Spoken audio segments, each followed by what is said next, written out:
Welcome to INAN's Student.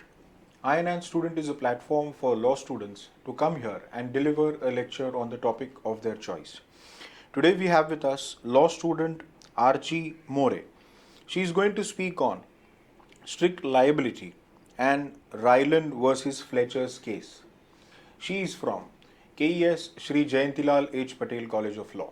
So without wasting further time, I would request her to commence with the lecture. Thank you. With great power comes great responsibility, and in law, even without fault, the responsibility follows. With this being said, I, Archie More, would like to speak on one of the most famous case in the history of law, that is the Ryland versus Fletcher case. This case gave the world the important principle of strict liability.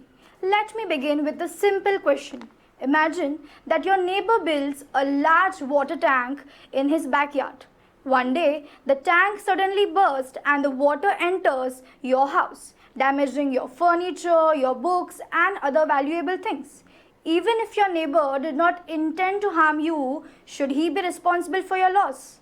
The answer given by law is yes. This is exactly the idea behind the famous case of John Ryland and Tom versus Thomas Fletcher. Now let us understand the story. Mr. Ryland owned a mill.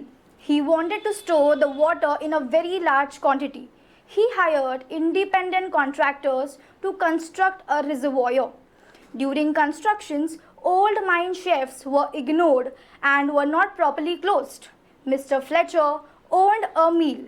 When the reservoir was filled with water, the water escaped and entered the old mine shaft, which caused Mr. Fletcher a huge financial loss. Mr. Fletcher now went to the court and demanded compensation. Mr. Ryland argued that he had no intention of causing harm and was not negligent enough.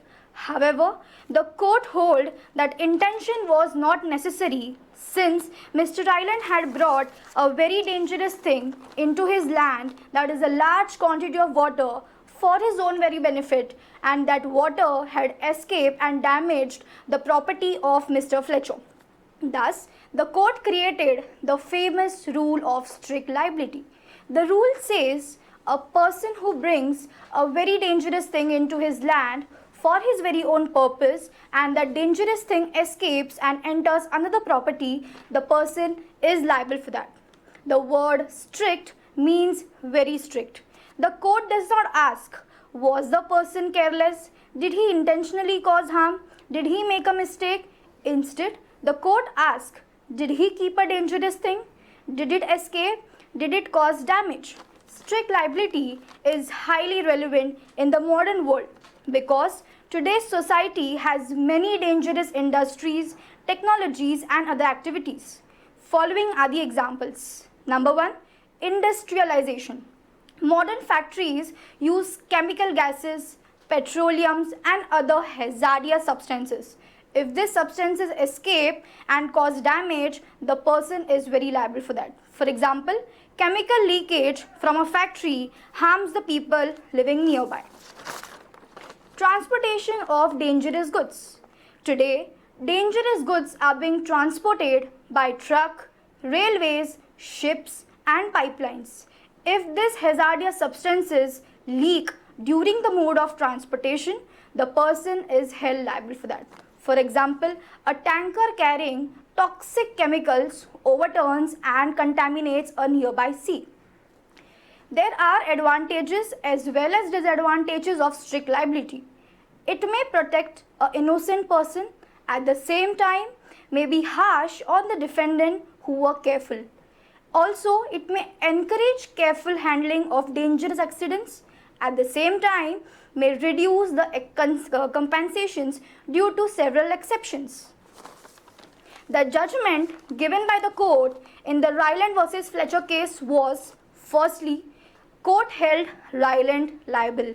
Secondly, the court said that a person who brings a dangerous thing into his land shall be held liable and has to bear his very own risk.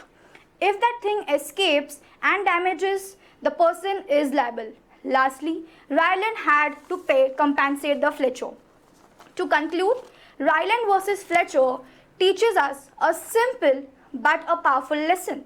If a person creates an unusual thing for his very own purpose and that thing escapes and causes damage, the person had to accept the responsibility and to compensate the person who is injured.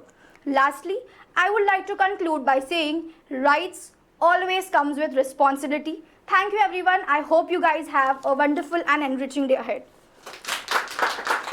Archie, thank you very much.